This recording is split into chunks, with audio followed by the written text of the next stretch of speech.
Bonjour, bienvenue dans cette nouvelle émission Croix de Neuf. La Martinique est sous les eaux de pluie depuis quelque temps et pourtant, dans certains quartiers, dans certaines communes de la Martinique, certains n'ont pas d'eau. Comment parler de l'eau à la Martinique sans ne pas référer à l'affaire Seguino qui traîne depuis plus de 10 ans, 11 ans et la population en souffrance. Aujourd'hui, sur le plateau de Zouk TV, je reçois Madame Dorothée Pellissier, c'est la fille de M. Balmy. Tout le monde a entendu parler, même si on ne le connaît pas physiquement, mais en tout cas, tout le monde a entendu parler de M. Balmy. Bali. Et aujourd'hui, donc, nous avons sa fille sur le plateau. Bonjour, Madame Pellissier. Enchantée, M. Garnier. Merci beaucoup d'avoir accepté notre invitation. Je sais que ce n'est pas évident pour vous, pour plusieurs raisons, mais en tout cas, merci grandement d'être là. Est-ce que vous pouvez nous parler un petit peu de cette affaire Seguino? Qu'est-ce que vous en savez, vous, puisque ce n'est pas vous n'êtes pas aux responsabilités des entreprises de votre ferme, mais qu'est-ce que vous en savez? Alors, c'est vrai que depuis le mois d'avril, je m'y intéresse davantage, mais pas au niveau technique ni juridique, parce que ce n'est pas du tout de mon ressort. Alors, je viens en tant que fille de M. Bali, et ça n'a que trop duré, toutes ces attaques contre lui. Donc, je suis sur le plateau aujourd'hui pour essayer de rétablir un petit peu la vérité vis-à-vis de lui. D'accord. Lorsqu'on dit la vérité, pour vous, comment la rétablir cette vérité? Parce qu'on entend tellement de choses sur les réseaux sociaux. Voilà. Tout le monde est journaliste, tout le monde est juge, procureur. Que dire aujourd'hui pour rétablir la vérité dont vous parlez? Déjà, c'est une affaire qui date de 11 ans maintenant. 10 ans, 11 ans. Depuis 2009. Les 5 premières années, il y a eu quelques avancées pendant le Conseil général. Depuis la CTM, pour ne rien cacher, c'est le statu quo. Aucune réponse au courrier. Pourtant, mon père a toujours donné son autorisation pour passer sur son terrain. Il a vécu au Vauclin quand il était jeune, donc il connaît trop le sud sans eau. Donc quand on lui a proposé d'amener de l'eau dans le sud, en passant par sa propriété, il a dit oui, banco. Donc là aujourd'hui, il se retrouve avec tous ces problèmes qu'on connaît. Et à votre avis, qu'est-ce qui freine cette solution? Parce qu'en réalité, aujourd'hui, en plus, avec ce que nous avons comme casse dans le Nord, le problème s'est accentué. Ce fameux tuyau 800, il est cassé à plusieurs endroits, je présume. Et si la réparation avait déjà été faite, je pense que nous aurions peut-être pu avoir moins de problèmes dans certaines communes. Et si M. Florent Grabé était là pour nous parler de tout ça, il connaît tout ça par cœur, malheureusement, mais il n'est pas avec nous. Donc, rétablir la vérité. Mais le souci de votre père, c'est d'avoir toujours cherché à régler les choses avec le Conseil général. J'ai vu des documents qu'il a signés à l'époque où il a donné des autorisations de passage. Tout à fait. Et aujourd'hui, j'ai vu aussi des documents où il disait avoir demandé très peu d'argent et puis la réparation pour 225 000 euros, 225 000 euros, oui. C'est le coût demandé aujourd'hui et malgré ça, ça bloque. En sachant que les pertes estimées n'étaient pas de cet ordre. C'était beaucoup plus élevé. Et au fur et à mesure, il a baissé. Il y a eu des accords plus ou moins en 2015 qui n'ont pas pu aboutir. Et là, on est reparti jusqu'à aujourd'hui.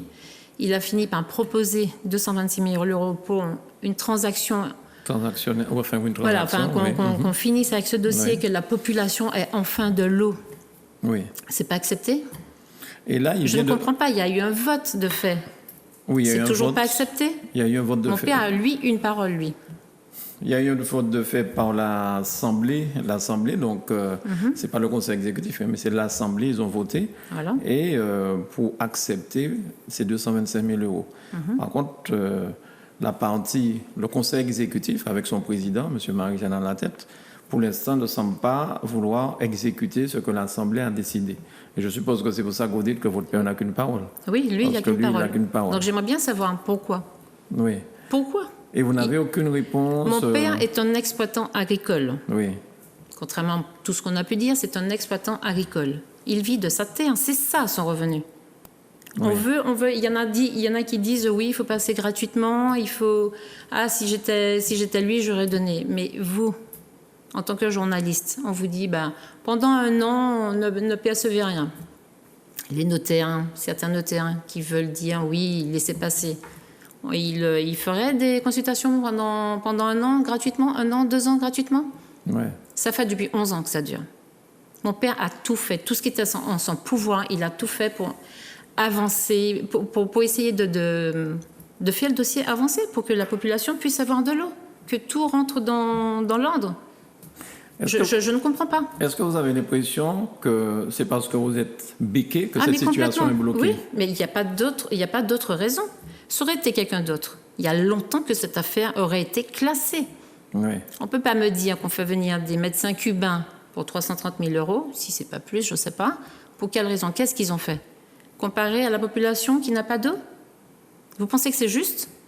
D'accord. On veut faire la canalisation passer pour un montant de un peu plus de 5 millions. Mais 225 000 €, on ne peut pas les payer? Alors, c'est pas une demande. C'est quelque chose, c'est un dû. Oui. Il y a eu des préjudices derrière tout ça. Je ne comprends pas. Tout ça, c'est parce que c'est un béquet. Il n'y a pas à chercher. C'est tout. Donc, moi, je dis que c'est du harcèlement, ça devient du racisme. Tout ça. Est-ce que vous serez choqué si je vous demande, Madame Pellissier, est-ce que vous vous sentez martiniquaise parce qu'on vous traite de béquet, comme si le fait d'être béquet, c'est pas être martiniquais? Le béquet, c'est quoi? C'est pas martiniquais? Moi, je me sens entièrement martiniquaise. Qui va venir me dire que je ne suis pas d'ici? Qui? Je suis d'ici. La Martinique, c'est mon pays. Ouais. Et je trouve ça scandaleux, cette minorité qui veut donner une mauvaise image à Martinique, qui enfonce la Martinique, qui ne veut pas aller de l'avant. Je ne comprends pas. D'accord. Donc, la nouvelle lettre que votre père a envoyée au préfet, puisque, en fait, l'Assemblée, le président du Conseil exécutif aussi, ça me parlait maintenant de réquisition pour des raisons, j'oublie le terme, mais enfin, bon, il y a une réquisition en cours. Mais jusqu'à maintenant, ça n'a pas encore été fait. Mais votre père a déjà des actions au tribunal. Il faut d'abord réguler peut-être ces actions au tribunal avant que la réquisition ne soit efficace, peut-être. Alors ça, c'est le côté juridique, mais il me semble que c'est ça, oui. Tout à fait. Donc, aujourd'hui, en tout cas, vous êtes là aussi pour, quelque part, rétablir la vérité, puis laver l'honneur de votre père. Parce que quand même, être agressé comme ça, ce que je vois sur les réseaux sociaux le concernant. Tous ceux qui se permettent d'écrire sur les réseaux, moi, je n'y vais pas, parce que j'ai d'autres choses à faire, déjà. Ouais. Je n'ai pas le temps de rester sur les réseaux. Je reçois des petits WhatsApp de certaines personnes pour m'informer. Je vois de temps en temps les nouvelles, je m'informe. Mais qui sont-ils? Comment peuvent-ils se permettre de parler comme ça sans connaître mon père? J'ai travaillé avec mon père, je sais à qui j'ai affaire. Et c'est pas parce que c'est mon père. J'ai travaillé avec un employeur. Eh ben, je l'ai découvert. Quelqu'un de droit, qui n'a qu'une parole, et qui est juste. Et on le fait passer pour un... Pourquoi? Un profiteur? Non, un profitateur? Je ne comprends pas. Pourquoi cette haine? Alors que c'est simplement une affaire juridique et puis une affaire financière. C'est en fait entre j'ai envie de dire, c'est quelqu'un possède un terrain, il doit le céder, que ce soit à la collectivité ou à quelqu'un d'autre. Hein. C'est une affaire, il y a des prix qui ont été établis, il y a une transaction qui a été faite. Oui. Et vous pensez que ça doit être exécuté en l'état? C'est ce qui a été voté, il me semble, en toute légalité. Alors pourquoi tout ce retour en arrière aujourd'hui? Pour quelle raison? D'accord. Vous avez bon espoir que tout ça s'arrange en fait?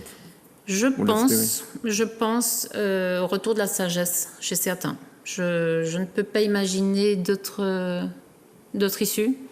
Si vraiment on aime le peuple de Martinique, il faut que ça avance. Mais sans léser personne, on est en démocratie, il me semble. Jusqu'à nouvel ordre. Oui. Jusqu'à nouvel ordre. Donc, oui. Sur l'exploitation de votre père, vous avez beaucoup de personnes qui travaillent dans ces champs. Enfin...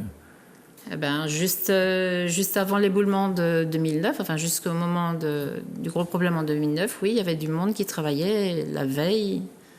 Donc, ça aurait pu être dramatique, effectivement. D'accord. Et combien d'hectares qui sont impactés par cette histoire, en fait, qu'il ne peut pas exploiter par rapport à l'éboulement? À peu près 3 hectares. 3 hectares. Pour une terre qui était classée AOC. OK. Voilà. Donc, ça représente quand même un manque à gagner pendant 11 ans, c'est énorme, 3 hectares. Des locations, et puis toute cette terre qui ne peut plus exploiter maintenant. En sachant que quand il y a une canalisation, on ne peut pas exploiter non plus autour, on ne peut pas faire n'importe quoi. Ouais. Voilà. En tout cas, vous êtes d'accord pour céder le terrain au prix qui a été déjà, la transaction qui a été signée à l'Assemblée, et que les choses rentrent le plus rapidement possible dans la normalité. Ben, c'est ce que je souhaite pour lui, en tout cas. Voilà. Parce qu'aujourd'hui, même si nous avons eu beaucoup de pluie la semaine dernière et encore cette semaine, il y a quand même beaucoup de communes impactées par le manque d'eau. Voilà. Pas seulement le sud, hein. Au gros monde, on est impacté. Je pense que Sainte-Marie. Enfin, en tout cas, vous avez beaucoup de courage et puis de gentillesse de venir sur le plateau de votre télévision pour défendre votre idée et puis rétablir un petit peu, laver l'honneur de votre père quelque part. Parce que on a l'impression, en regardant les réseaux sociaux, que c'est... Je ne vais pas employer de qualificatif bizarre, mais enfin qu'il veut tout freiner pour empêcher à la Martinique d'avancer. Voilà. Et d'après vos propos, ce n'est pas du tout ça. Non, ce n'est pas du tout le cas. D'accord. Du tout le cas. Il a toujours donné son autorisation. D'ailleurs, au mois d'avril, il n'a pas attendu qu'on lui demande aucune autorisation. Quand il a vu la misère dans laquelle les gens étaient, il a dit, mais il faut je donne une autorisation pour la 4e conduite provisoire. Ouais. Il n'a pas attendu qu'on vienne le supplier, lui demander. Il a regardé les nouvelles un soir et il a vu ces dames d'un certain âge qui allaient chercher le petit bidon d'eau. Voilà. D'accord.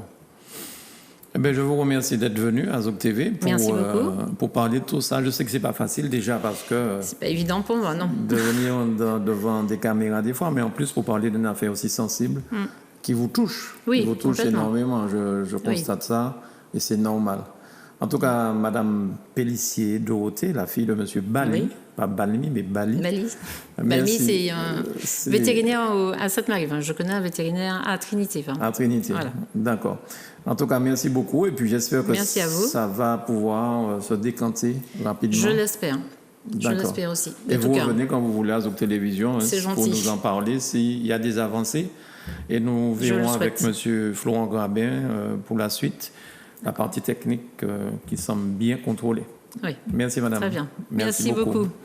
Quant à vous, merci de nous avoir suivis. Merci à Manuela qui s'est occupée de la partie pour la réalisation de cette émission. Je vous souhaite de passer un agréable moment sur Zouk Télévision. À bientôt.